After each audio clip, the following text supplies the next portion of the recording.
عزیز دوستو، قرآن مجید فرقان حمید نے نبی کریم صلی اللہ تعالی علیہ وسلم کے جو مناصب بیان فرمائے ہیں، ان میں سے ایک منصب حضور کا یہ بیان کیا ہے کہ وَيُعَلِّمُكُمُ الْكِتَابَ وَالْحِكْمَةَ، کہ نبی پاک صلی اللہ تعالی علیہ وسلم تمہیں کتاب کی تعلیم دیں گے اور حکمت کی تعلیم دیں گے۔ وَيُعَلِّمُكُم مَّا لَمْ تَكُونُوا تَعْلَمُونَ، اور جو تم نہیں جانتے وہ سب میرے حبیب تمہیں سکھا دیں گے۔ نبی پاک صلی اللہ تعالی علیہ وسلم معلم کائنات بن کر دنیا میں تشریف لائے۔ جن جن چیزوں کی انسانیت کو، بنی نوع انسان کو، مسلمان کو حاجت و ضرورت تھی، وہ ساری چیزیں حضور علیہ السلام نے سکھائیں۔ اگر میں دو لفظوں میں بات کو سمیٹوں تو محبوب نے وہ جینے کا طریقہ سکھایا ہے جس جینے میں بھی بڑا مزہ ہے، اور محبوب پاک علیہ السلام نے وہ جینے کا طریقہ سکھایا ہے جس جینے کے بعد مرنے میں بھی بڑا ہی مزہ ہے۔ حضور علیہ السلام کی جو تعلیمات ہیں وہ زندہ اور جاوید ہیں۔ ایک ایک بات انسان کو ذہنی طور پر توانا اور فکری طور پر جوان کر دیتی ہے۔ نبی رحمت علیہ السلام کے ارشادات اتنے اعلیٰ ہیں جو ہر انسان کو، ہر شخص کو شعور زندگی عطا کرتے ہیں۔ آپ اندازہ فرمائیے، مزدور کیا سمجھتا ہے اپنے آپ کو؟ وہ سمجھتا ہے میں نہایت غریب آدمی ہوں، صبح جاتا ہوں، مشقت کرتا ہوں، پسینے میں شرابور رہتا ہوں، ہاتھوں پہ چھالے پڑ جاتے ہیں۔ لیکن اگر حضور علیہ السلام کی تعلیمات کو دیکھا جائے تو حضور فرمانے لگے سب سے بہترین کھانا ہی وہ ہے جو تو اپنے دو ہاتھوں کی محنت سے کما کے کھاتا ہے۔ نبی کریم علیہ السلام نے اس کو اتنی عزت دی کہ مزدور کو فخر ہونے لگا کہ میں مزدوری نہیں کر رہا، میں تو بڑا عظیم آدمی ہوں۔ ہر شخص کے بارے میں جو حضور کی تعلیم، آپ یقین کریں، ہماری جتنی بھی زندگی میں، ہمارے ذہنوں میں، ہمارے مزاجوں میں، ہماری طبیعتوں میں جتنا بھی اضطراب پیدا ہوتا ہے، جتنی بھی بے چینی پیدا ہوتی ہے، کسی جگہ کسی مقام پر اگر کوئی الجھاؤ پیدا ہوتا ہے تو ان سارے سوالوں کے جواب اللہ کے رسول نے ارشاد فرمائے۔ ہم چونکہ کتاب و سنت کی تعلیمات کے معاملے میں بہت گہرا اترتے ہی نہیں، زیادہ توجہ ہی نہیں کرتے، انہماک کے ساتھ ان چیزوں کو لیتے نہیں، ورنہ ایک ایک پہلو پر حضور نے تعلیمات بیان فرمائی۔ اور پھر اس کے ساتھ ساتھ جو کمال ہے وہ یہ ہے کہ محبوب کریم نے صرف کتاب کی تعلیم نہیں دی، حکمت بھی سکھائی۔ دانائی بڑی نعمت ہے، حکمت بڑی سعادت ہے، اور نبی پاک صلی اللہ تعالی علیہ وسلم حکمت کی تعلیم ارشاد فرمانے والے۔ ہمارے ہاں نہ جلد بازی، بے چینی، بے قراری اور فیمس ہونے کا شوق اور آگے بڑھنے کا شوق اور اپنی زندگی کے اندر طرح طرح کی انسان کی اچھلتی اور مچلتی خواہشات، یہ اسے حکمت سے دور کر دیتی۔ نبی پاک صلی اللہ تعالی علیہ وسلم نے ہمیں جو حکمت عطا کی ہے نا، وہ انسان کو بردبار کر دیتی ہے، اس کی زندگی میں ٹھہراؤ آ جاتا ہے۔ وہ جس مقام پہ بھی ہوتا ہے وہ اپنے آپ کو اللہ تبارک و تعالیٰ کی خاص رحمت میں شمار کرتا ہے، اسے ایک خاص قسم کا اطمینان قلبی اور انشراح صدر نصیب ہوتا ہے۔ دیکھیں، ایک ہی کام ہے، اسے بے چین ہو کے کر لیا جائے پھر بھی اس نے ہو جانا ہے، بے چین ہو کے کر لیا جائے، پریشان ہو کے کر لیا جائے، الجھ کے کر لیا جائے اور اکتا کے کر لیا جائے تو کام پھر بھی ہو جاتا ہے۔ لیکن وہی کام اگر سکون سے کر لیا جائے، ٹھنڈک سے کر لیا جائے، ذرا مسکرا کے کر لیا جائے، ذرا بردباری سے کر لیا جائے، تو اس کا نتیجہ یہ نکلتا ہے کہ انسان نہ سکون میں رہتا ہے۔ ہمارے ہاں چونکہ دانائی نہیں ہوتی تو جو بالکل صحیح چیز ہوتی ہے نا، اس کا بھی ہم ایسا الٹ مطلب بیان کرتے ہیں، ایسا انفرادی مطلب بیان کرتے ہیں کہ وہ صحیح بات بھی بعض اوقات نہ غلط ہو جاتی۔ آپ صحیح بات بھی کریں، وہ کچھ لوگ کہتے ہیں جی میں اس لیے کڑوا ہوں کہ میں سچ بولتا ہوں، تو میں نے کہا ایسی بات نہیں ہے۔ دنیا میں سب سے زیادہ سچ نبی کریم نے بولا ہے، پر اتنا میٹھا کر کے بولا ہے کہ دل نہیں روح تک اتر گیا ہے۔ عزیز دوستو، ایک بادشاہ نے خواب دیکھ لیا تھا۔ اس نے خواب دیکھا کہ میرے سارے دانت ٹوٹ گئے۔ اس نے ایک تعبیر بتانے والے سے تعبیر پوچھی کہ یہ میرے سارے دانت ٹوٹ گئے، اس کی تعبیر کیا ہے؟ تو وہ تعبیر بتانے والا پریشان ہو کے کہنے لگا، بادشاہ بات بڑی خوفناک ہے، جو خواب آپ کو آیا ہے، تعبیر بڑی خطرناک ہے۔ تعبیر یہ ہے کہ آپ کے سارے رشتہ دار، بہن بھائی، بیوی بچے آپ کی زندگی میں فوت ہو جائیں گے۔ بادشاہ کو بڑا غصہ آیا، اس نے سزا دی کہ کیسی خوفناک خبر سنا رہا ہے، سارے چلے جائیں گے تو میں نے جی کے کیا کرنا۔ کچھ دنوں کے بعد ایک اور تعبیر کرنے والوں کو بلایا اور اسے بلا کے کہا کہ میں نے یہ خواب دیکھا ہے کہ میرے سارے دانت ٹوٹ گئے ہیں، تو تعبیر کیا ہے؟ تو وہ کہنے لگا، بادشاہ یہ تو بڑا اچھا خواب ہے۔ اس نے کہا، کیا مطلب؟ کہنے لگا، اس خواب کی تعبیر یہ ہے کہ آپ کے خاندان میں سے سب سے لمبی عمر اللہ آپ کو عطا فرمائے گا۔ بادشاہ نے اس بندے کو انعام دیا، تحائف دیے اور بار بار آنے کی دعوت دی۔ میرا خیال ہے تعبیر ایک ہی نہیں بتائی دونوں نے، لیکن بات اگرچہ بے سلیقہ ہو کلیم، پر بات کرنے کو سلیقہ چاہیے۔ ہم نہ اپنے بچوں کو اس طرح سمجھاتے ہیں کہ وہ بچے بجائے سمجھنے کے ناراض ہو جاتے ہیں۔ ہمارا سمجھانے کا انداز بعض اوقات الا ماشاءاللہ توہین آمیز ہوتا ہے۔ ہمارا بعض اوقات بعض لوگوں سے ملنا، بعض لوگوں کے ساتھ ربط رکھنا، اس میں خوبصورتی نہیں ہوتی۔ دانائی، تدبر، حکمت، معاملہ فہمی، یہ ایک بڑا ضروری کام ہے، ایک بڑا سمجھداری والا کام۔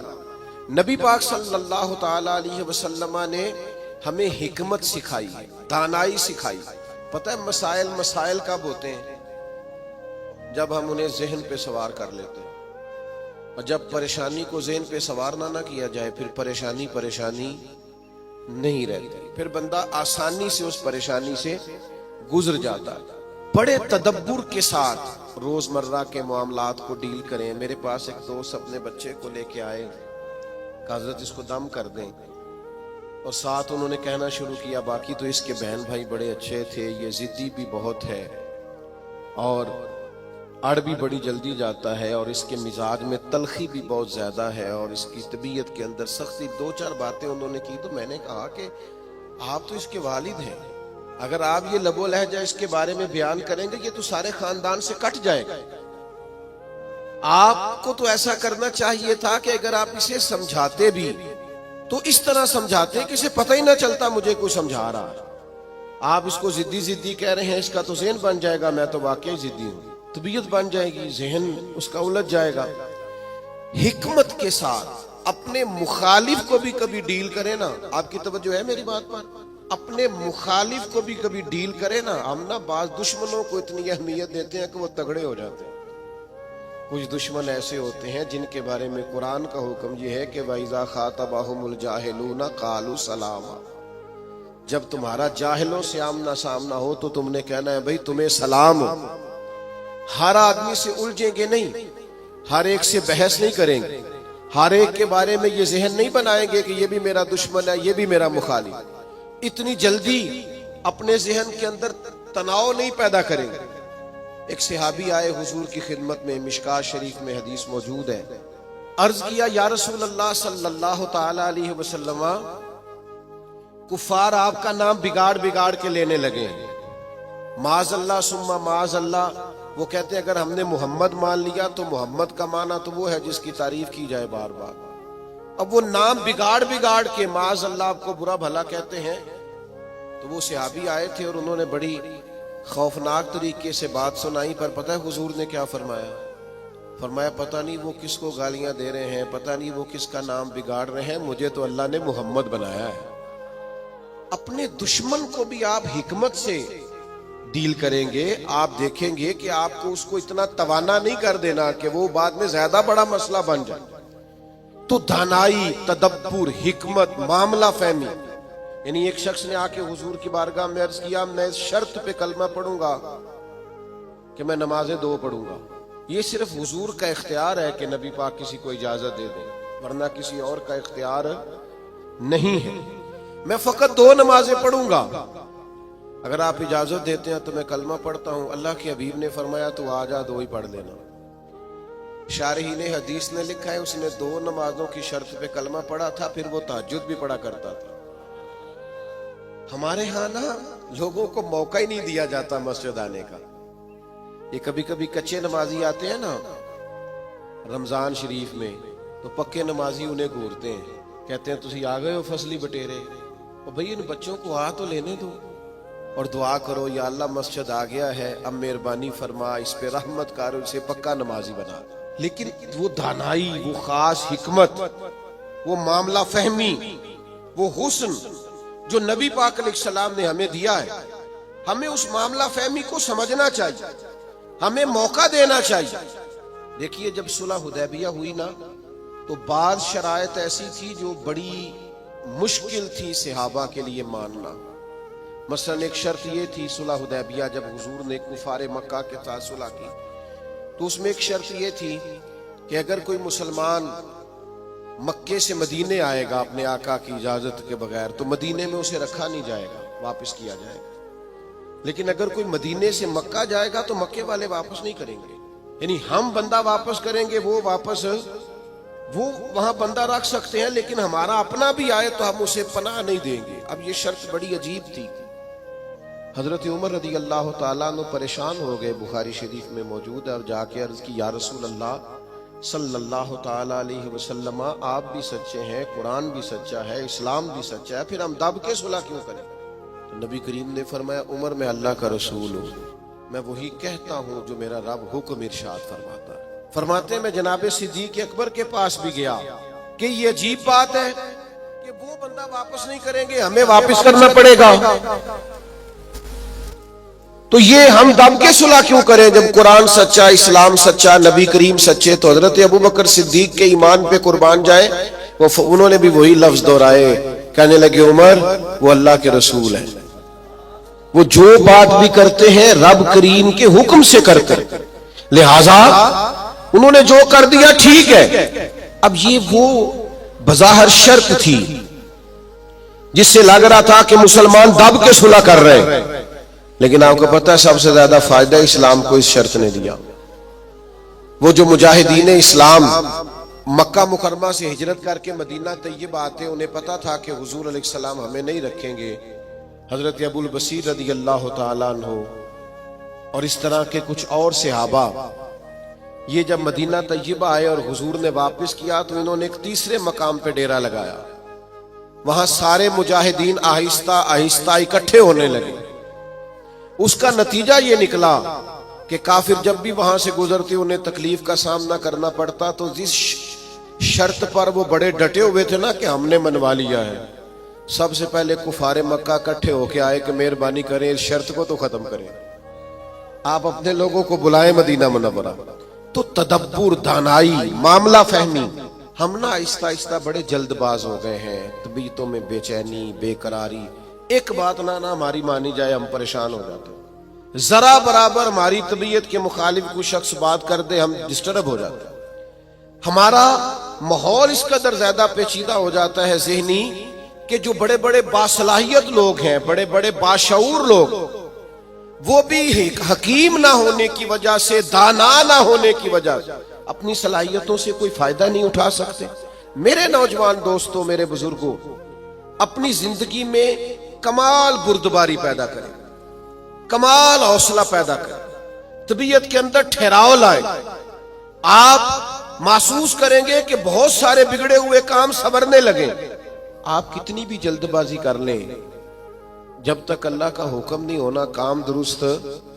آپ ڈاکٹر کے پاس دوائی لینے جاتے ہیں، آپ کے مرض کی تشخیص ہونے کے بعد ڈاکٹر صاحب نسخہ لکھتے ہیں، کہتے ہیں یہ ایک پتہ گولیوں کا لے لو، ایک صبح کھانا، ایک دوپہر کھانا، ایک شام کھانا، اور یہ سیرپ لے جاؤ، ایک چمچ صبح استعمال کرنا، ایک شام کرنا. تو اگر کوئی شخص کہے مجھے جلدی ہے ٹھیک ہونے کی، میں نے ساری گولیاں اکٹھی کھانی ہیں، وہ کہ مجھ سے انتظار نہیں ہوتا، میں نے سارا سیرپ اکٹھا ہی پینا ہے، ٹھیک ہوگا کہ زیادہ بیمار ہو جائے گا.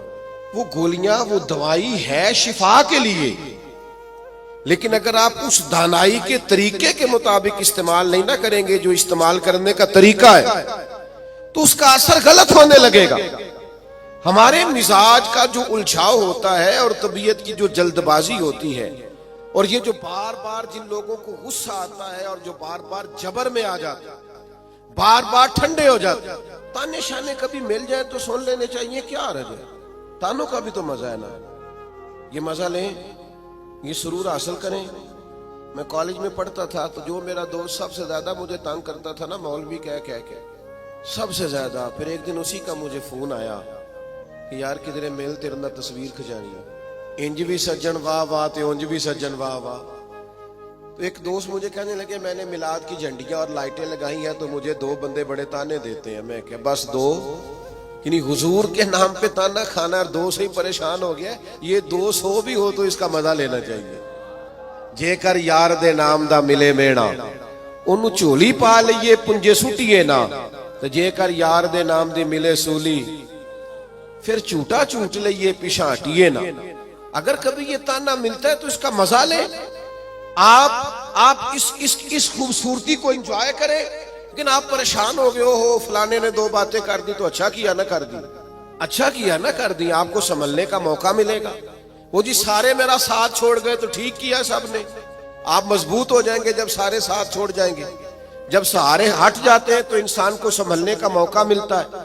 جب تک ہم دانائی کے ساتھ، حکمت کے ساتھ معاملات کو نہیں لے کے چلیں گے، آپ اپنے بچوں کی پرورش کریں تو وہ طریقہ جو حضور نے ہمیں حکمت سکھائی، آپ اپنے بزرگوں کی خدمت کریں تو وہ طریقہ جو نبی پاک نے ہمیں سکھایا، آپ رشتہ داروں کے ساتھ لین دین کریں، معاملہ کریں، تجارت کریں تو وہ طریقہ اختیار کریں جو حضور نے ہمیں سکھایا۔ آپ اپنی طبیعت کے اندر ایک عجیب سا سکون محسوس کریں گے، فیصلے اس طرح کے کریں کہ تھوڑا سوچ سمجھ کر، جذباتی فیصلے کبھی نہ کریں۔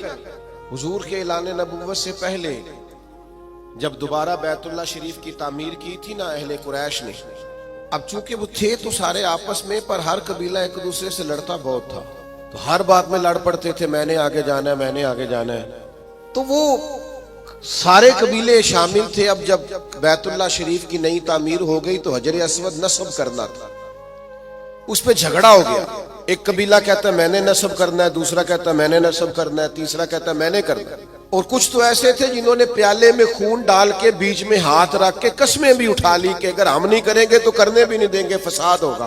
پھر طے ہوا کہ جو صبح سب سے پہلے حرم کعبہ میں داخل ہوگا اس سے فیصلہ کرائیں گے۔ کمال کی بات یہ کہ سب سے پہلے حرم کعبہ میں رسول رحمت تشریف لائے، اسیر دشمن کی چاہ میں بھی، مخالفوں کی نگاہ میں بھی، امی ہے، صادق ہے، معتبر ہے، میرا پیمبر عظیم تر ہے۔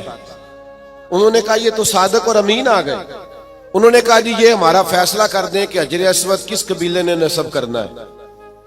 تو نبی کریم علیہ السلام نے فرمایا کر دیتے ہیں نا۔ سرکار نے چادر بچھائی، حجر اسود اس میں رکھا، فرمایا سارے قبیلے ایک ایک کونا پکڑ لو۔ وہ سب نے ایک ایک کونا پکڑ لیا۔ جب حجر اسود کے قریب گئے تو محبوب نے وہاں سے اٹھا کے حجر اسود والی جگہ پہ رکھا۔ اب چاروں طرف دیکھا تو سب کو یوں ہی لگ رہا تھا میں اٹھا کے لایا ہوں، میں اٹھا کے لایا، میں اٹھا۔ ہم تو اپنے بچوں کے بیچ لڑائی کرا دیتے ہیں یہ کہہ کہ اے میرا پتر زیادہ لے کے۔ ہم تو اپنے گھر کے اندر فساد، ناراض نہ آئیے گا مجھ سے، ہم فساد ڈلوا دیتے ہیں، یہ بندہ ٹھیک ہے۔ او خدا کے بندے، سارے بیٹے، ساری اولاد ہی برابر کی، کسی نے پیسے زیادہ کما لیے، کسی نے کم کما لیے، لیکن اپنا گھر نہ تباہ کریں۔ آپ دانائی کے ساتھ، حکمت کے ساتھ، تدبر۔ میں چھٹی کا دن تھا، مدرسے کی سیڑھیاں چڑھ کے اندر داخل ہوا تو بچے آپس میں کھیل رہے تھے اور ہلکی پھلکی شرارتیں بھی کر رہے تھے۔ مجھے بڑا ضروری کام تھا پر میں انہی پیروں پہ واپس آ گیا۔ تو مجھے پوچھنے لگے کہ جناب آپ گئے نہیں؟ میں نے کہا بچے کھیل رہے تھے، اب میری طرف دیکھتے تو ان کا کھیل خراب ہو جاتا۔ تو بھئی اب وہ بیچارے ہفتہ بھر پڑھتے ہیں تو انہیں کچھ کھیلنا بھی تو ہے نا۔ تو آپ تھوڑا موقع دیں۔ ہر معاملے میں، ہر جگہ جذباتیت کا شکار ہو جانا، الجھ جانا، غصہ کرنا، حضور علیہ السلام نے اسے پہلوان کہا ہے جو اپنے آپ پہ کنٹرول رکھے۔ فرمایا وہ پہلوان ہے جسے اپنے غصے پر کنٹرول ہو۔ اپنے آپ کو سنبھالے، سارا کچھ ٹھیک ہو جائے گا۔ اپنے جذبات کو سنبھالے، سارا کچھ ٹھیک ہو جائے گا۔ یعنی آپ بلا وجہ کسی کے بارے میں کہہ رہے ہیں کہ وہ اب بڑا ہو گیا ہے، وہ اب مشہور ہو گیا ہے، وہ اب آگے نکل گیا ہے، وہ میری بات نہیں سنتا. ایسا نہیں ہے، کچھ تو مجبوریاں رہی ہوں گی. یوں ہی کوئی بے وفا نہیں ہوتا. آپ تھوڑا سا نا موقع دیں، آپ چیزوں کو سمجھیں اور تھوڑا نا اپنے اوپر توجہ دیں کہ میں نے اپنے آپ کو کنٹرول میں رکھنا ہے، میں نے اپنے آپ کو سمجھانا ہے. بڑے بڑے مہنگے مہنگے ہوٹلوں میں لوگ جاتے ہیں اور دوسروں کو جاتا دیکھ کر پریشان بھی ہوتے ہیں. مجھ سے ایک دوست نے پوچھا آپ نے بڑی جگہ دیکھی، مزہ کہاں آیا؟ میں نے کہا وہ جب اماں نہیں ہانڈی پکاتی تھی اور کہتی تھی کہ کھانا لے کے آیا نہیں جاتا، یہ بیٹھنے کے لیے کوئی چیز لے لے اور یہاں میرے قریب ہی آ جا. اور پھر وہ سالم دیتی دفعہ یہ بھی کہتی تھی اکو باری ملنا ہی دوبارہ نہ منگی. وہ جو لطف ہے وہ دنیا کے کسی 5 سٹار ہوٹل میں میسر آتا. آپ جس حال میں ہیں اس میں راضی رہیں، اپنے کلچر سے، اپنی تہذیب سے، اپنے آپ سے پیار کریں. بھئی جس کو اللہ، وہ جی میرا کوئی رشتہ دار نہیں، جس کو اللہ نے تیرا چاچا بنایا تو کیسے انکار کرتا ہے؟ جس کو اللہ نے تیرا ماموں بنایا تو کیسے انکار کرتا ہے؟ جس خاندان کو اللہ نے تیرا خاندان بنایا، رب نے بنایا، یہ تیری مرضی. اللہ نے جہاں جہاں پیدا کیا. الجھے نہیں، پریشان نہ ہو، اپنے آپ کو تکلیف میں نہ ڈالیں، بڑی سمجھداری کے ساتھ. پتہ ہے آپ کو لوگ جب لوگوں کو پریشان کرتے ہیں تو پریشان کر دیتے ہیں، چڑھا چڑھا کے پاگل کر دیتے ہیں. وہ لکھا ہے شیخ نے کہ ایک تاجر کی دکان بڑی اچھی چلتی تھی تو باقی تاجروں نے سوچا کسی طریقے سے بیوقوف کر دیا جائے، معاذ اللہ استغفر اللہ، سازش کی. وہ صبح صبح جب دکان کھولنے کے لیے آیا تو اس نے سفید امامہ پہنا ہوا تھا اور اس نے نیلے رنگ کا سوٹ پہنا ہوا تھا. تو پہلا تاجر ہی اسے دیکھ کے کہنے لگا ماشاءاللہ سفید لباس پر آپ کا یہ کالے رنگ کا امامہ کتنا پیارا لگ رہا ہے. اس نے کہا پاگل ہو گئے ہو، میرا تو یہ سفید رنگ کا ہے. تیسرا بھی ملا تو اس نے کہا کالے رنگ کا امامہ کیسے لگ رہا ہے؟ اس نے یہاں سے آگے کر کے دیکھا کہ یہ تو وائٹ ہے. پھر اس نے کہا، چوتھے نے کہا، پانچویں نے کہا، تو بندہ ذہنی طور پہ الجھ گیا. اتنا الجھا کہ سارا دن دکانداری نہ ہو سکی، بلکہ بعض نے لکھا کہ اس طرح کے لوگ تو دیوانے ہو جاتے. تب وہ ایک سیانے بندے کے پاس گیا، اس نے کہا کہ جناب میں ذہنی طور پہ پریشان ہوں، گاہکوں سے بھی لڑتا ہوں، آزمائش بڑی ہو گئی ہے، مسئلہ کیا ہے؟ تو انہوں نے کہا اصل میں تو نے مخالفوں کی باتیں توجہ سے سننی شروع کر دی.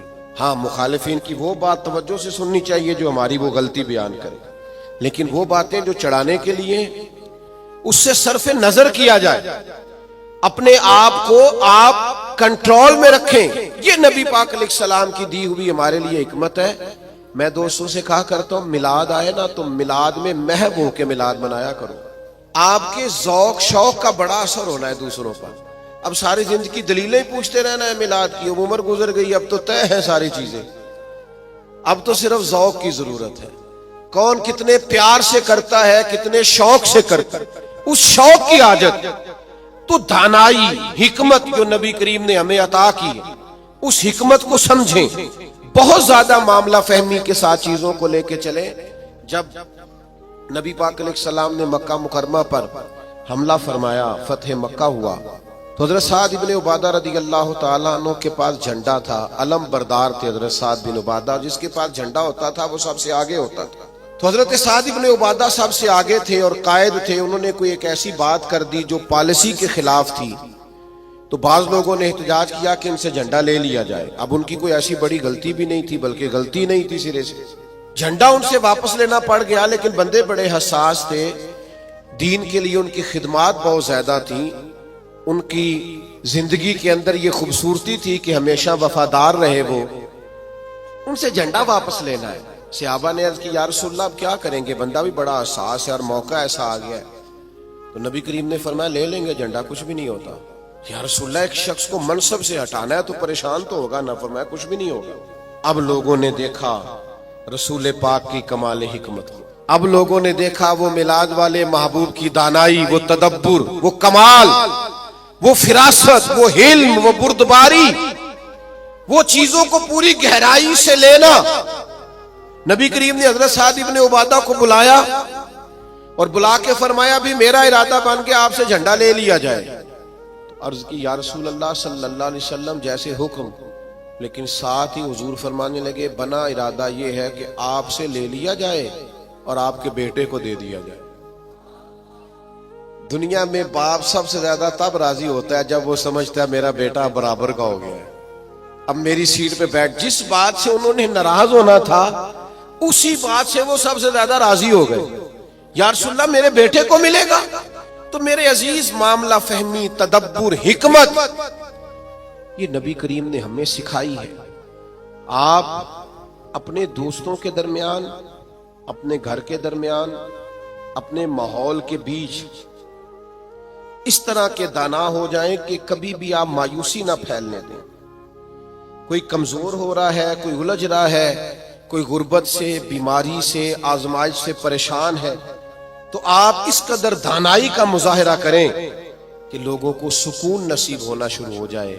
لوگ وہاں سے نکلنا، ہمارے بزرگ فرمایا کرتے کہ اگر تم سے کوئی تلخ بولتا ہے نا تو یہ نہ کہا کرو متکبر بہت ہے، کہا کرو ہو سکتا ہے بیچارہ بڑا پریشان ہو سکتا ہے بیمار ہو سکتا ہے کہیں کمزوری آ گئی۔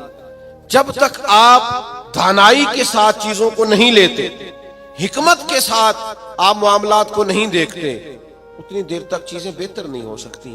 آپ اس دانائی کے ساتھ چلیں گے، تدبر کے ساتھ چلیں گے، حکمت کے ساتھ چلیں گے، تو آپ محسوس کریں گے آپ نے، آپ دیکھیے نا کون سا ظلم ہے جو مکہ مکرمہ میں صحابہ کرام پر نہیں ہوا۔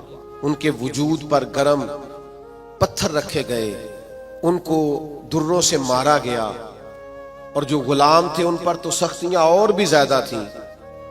لیکن آپ کو پتہ ہے یہ نبی پاک علیہ السلام کی حکمت کا کمال ہے کہ حضور نے ایک منٹ کے لیے بھی کسی کو مایوس نہیں ہونے دیا۔ حضور نے ہر موقع پر ان کے دل کو تسلی دی، راحت دی، انہیں پریشان نہیں ہونے دیا، بلکہ وہ اس تکلیف کو سہتے تھے تو انہیں لطف آتا تھا، اس لیے کہ وہ فضائل جو اللہ کے راستے میں تکلیف برداشت کرنے کے حضور نے بیان کیے تھے وہ اچھی طرح سے انشراح صدر تھے، ان کو جان گئے تھے۔ ہماری بے چینیاں، ہمارا الجھاؤ، بات بات پہ جھگڑا کرنا، وہ ہمارا مخالف ایک بات کر کے چپ کر جاتا ہے، ہم سارا وقت اسے جواب دینے میں ضائع کر دیتے ہیں۔ او خدا کے بندے، اور بڑے بڑے لمبے چوڑے کام کرنے والے، بڑی بڑی ڈیوٹیاں سر انجام دینی ہے، معاشرے میں بڑا انقلاب برپا کرنا ہے۔ حضرت صدر الشریعہ رحمت اللہ علیہ کا قول مجھے ایک جگہ ملا، وہ جب اپنے شاگردوں کو پڑھانے کے لیے بٹھاتے تھے نا مسند تدریس پر، تو فرماتے تھے بیٹا جب تم گھر سے ناراض آؤ تو کلاس میں پڑھانے کے لیے نہ بیٹھنا، پہلے ذرا اپنا موڈ فریش کر لینا، طبیعت کو تازہ کر لینا، پھر طالب علموں کو پڑھانا، یہ نہ ہو غصہ کسی اور کا ہو اور نکل کسی اور پہ جائے۔ یہ بزرگوں کی دانائیاں، ان کی معاملہ فہمی، ان کا تدبر، اور پھر یہ حکمت آگے آئی جب حضرت صدیق اکبر رضی اللہ تعالیٰ عنہ کو نبی پاک کے وصال کے بعد کہا گیا نا کہ آپ یہ لشکر روانہ نہ کریں ابھی مسلمہ کذاب کے خلاف، حالات کو درست ہو لینے دیں، تو یہ حضرت صدیق اکبر کی آپ دانائی دیکھیے، فرمایا جس لشکر کو حضور نے روانہ کیا وہ ہر صورت جائے گا۔ جب اتنا بڑا لشکر نکلا نا مدینہ منورہ سے حضور کے وصال کے بعد، تو وہ جو آنکھیں کھول رہے تھے نا کہ پتہ نہیں کیا ہو جائے گا، ان کو یہ بھی بات ان پر بڑا اثر اس نے ڈالا کہ اگر اتنے لوگ باہر نکل گئے ہیں تو پتہ نہیں کتنی فوج باقی موجود ہے۔ وہ ان کو احساس پیدا ہوا، آپ کی کمال دانائی، فہم و فراست، اس نے حالات بدل کے رکھ دیے۔ تو نبی پاک نے ہمیں علم سکھایا، حضور نے ہمیں حکمت سکھائی، نبی پاک صلی اللہ تعالی علیہ وسلم نے زندگی میں ٹھہراؤ لانے کے ہمیں طریقے بتلائے، نبی پاک علیہ السلام نے ہمیں بردبار کیا، لیکن ہم اس قدر زیادہ آزمائش کا شکار ہیں۔ آپ یقین کریں بعض لوگ بول رہے ہوتے ہیں، سوال کر رہے ہوتے ہیں، غصے کا اظہار کر رہے ہوتے ہیں، تو دل کرتے ہیں ان سے کہا جائے کہ یہ آپ کی شخصیت سے میچ نہیں کر رہا، آپ کی جو اللہ تعالیٰ نے عظمت بنائی ہے اس کے ساتھ یہ چیز میچ نہیں ہو رہی۔ ہم جب تک معاملہ فہم نہیں ہوتے، جب تک سمجھدار نہیں ہوتے، ہمارے پاس تعلیم ہو، ہنر ہو، ہم کر کچھ نہیں سکیں گے۔ آپ ذرا چیزوں کو لیں، ذرا تھوڑا سا ان کو موقع دیں۔ ذرا میں کسی شخص سے آپ کی بحث ہو جائے نا تو اس نے 4 باتیں کی، آپ نے 6 کر دی، پھر وہ 10 کر دے گا، پھر آپ کو 12 کرنی پڑیں گی، آپ جیت سکتے ہیں۔ اس کا بہترین حل پتہ کیا ہے؟ وہ باتیں کرے، آپ ذرا چپ کر جائیں۔ وہ 2 کرے گا، 4 کرے گا، 6 کرے گا، آخر میں کہے گا تو مینوں پاگل سمجھنا ہے۔ تو جواب دے کہ کسی کو پاگل نہیں کیا جا سکتا، چپ رہ کے دوسرے کو پاگل بھی کیا جا سکتا ہے۔ اللہ معاف فرمائے معاذ اللہ. تو کبھی کبھی اپنی زندگی کے اندر خاموشی بھی بہت بڑا طوفان ہوتی ہے. فٹافٹ پر وہ بہت سارے لوگ ہیں وہ کہتے ہیں جی میں اتنے اچھے اچھے کام کرتا ہوں تو لیکن